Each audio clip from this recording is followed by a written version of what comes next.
Good morning. So I'm shooting this video in the morning. Usually I do it in the afternoon, but I wanted to share real quick with you guys my first look at an Oris Aquis that my good friend Tony lent in. I don't have all the model numbers and everything. I'll put it in the description if I can find it. This one actually was a little difficult for me to find the specific model because of the coloration on it. It has all the black case and it's totally blacked out with the exception of all the printing and everything. So you can see I think it's coming through on the camera as it does to the naked eye. Kind of a greenish yellowish. I don't want to say lime, but you guys tell me what color you think that is. It's I guess a little more green to me, but looks really good with the black finishing. I think this color combination is a really good choice. You have that nice brushed ceramic insert around there. It's almost like a radial brushing on it. That looks really cool. A little bit of depth you can see before they put the printing in, so it's actually cut out a little bit. You have the really nice applied indices, which have a little bit of we've seen it before, a little more pronounced on the Manta, but it has a little bit of like a waterfall effect to it almost, where the loom just kind of comes to the end and it looks like it could spout out. You have like leaf style hands, which are really nice polished and they look great on there. You can see when you get some reflection on them.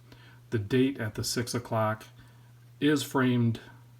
I don't want to say framed, but you can see the box they cut out actually has a little bit of detail to it. So it gives you the impression of it being framed. So I think that's a really nice detail. A matte black dial with a really good printing on there. I'll give you a loom shot at the end. The loom is really good. I'm pretty sure across the line they're using BGW9. But you can see the finishing and detail on this is really nice. It has the, I forget what caliber they call it, but it is basically, yeah, you can see it right there, the 733 they call it. They named it, but it's essentially a Sellita SW200, so, which, is a kind of a clone of a ETA 2824. I personally have had really good luck with the SW200s and the other movements along that line. You have the signature red rotor that Oris does. Nice display case back on a 300 meter depth watch, I think is a really cool feature. I'm super impressed with this watch. I can't wait to try one in the future on the metal bracelet, but which I think is another turnoff a lot of people is the lugs, the way that it is incorporated in there. So most people would say you're kind of limited to the rubber strap and the bracelet, but I think those two options are all I would personally really need. I don't need anything else. I'm not a NATO guy. I don't really care for the leather all that often. So I think on this particular watch or another version of this watch, this is a perfect combination. I'm going to give you a wrist shot real quick. And this is on my 7 and the 8th. And I'll show you the buckle here in a minute, but you can see this thing wears amazing. It fits so good. For a little bit larger watch, I guess some could say, 43 millimeter is the case width. It fits perfectly. The way those lugs are done and how thin this is only, I measured it with the crystal at 13 millimeter. So I'm guessing if you were to ditch that domed crystal, you would have probably about 12.5 millimeter. But you can see the way those lugs come down, and they are considered shorter, and you have like the way the case is shaped. Everything is so unique about this that I think is what I really like about it is it's a own watch. It's not trying to be anything else. It is very unique and it does it well. So you have a 120 click bezel and it's nice and snappy, very little play.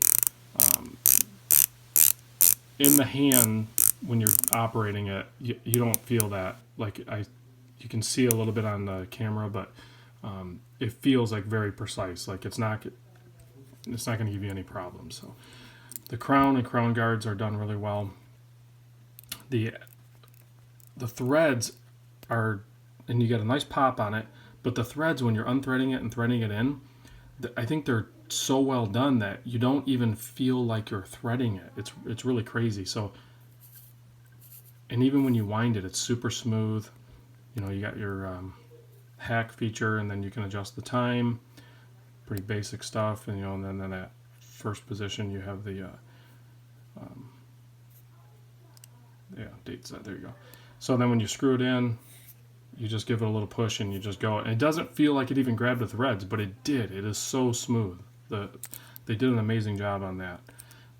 So here's the way the clasp works. So it's super easy. You just pull the strap through wherever you want, put the pin in the hole, and then when you buckle it down, you just make sure that flap goes down there, and then you do that. And you have the double pushers to release. You also have the micro adjust, which is very simple. You just push these guys, and then you can slide it to the next position. So you're going to get a really good fit on the rubber strap.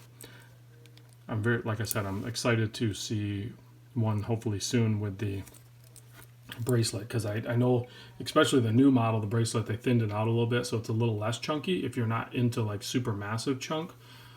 So I'd be curious to see all of them. Plus they come out with a 39.5 millimeter, which I know would wear really good on anybody with, say, like a less than 7-inch wrist.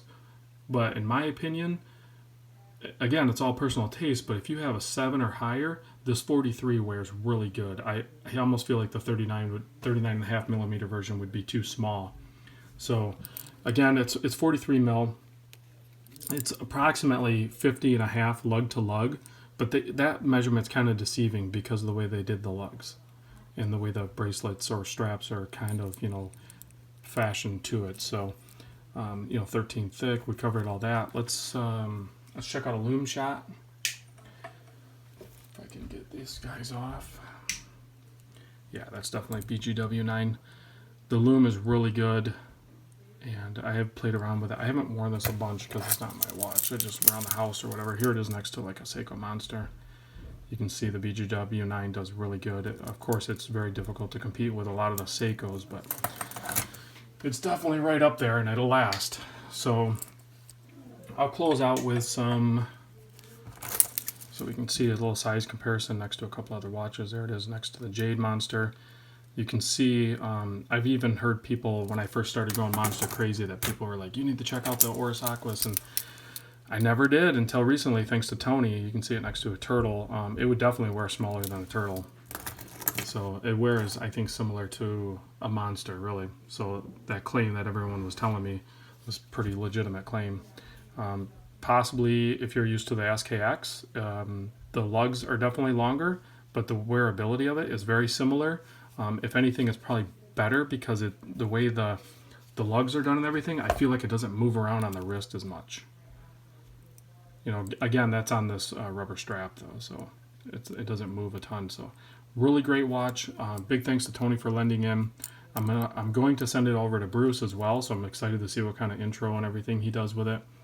And I'm fairly certain Tony's going to put this on the chopping block.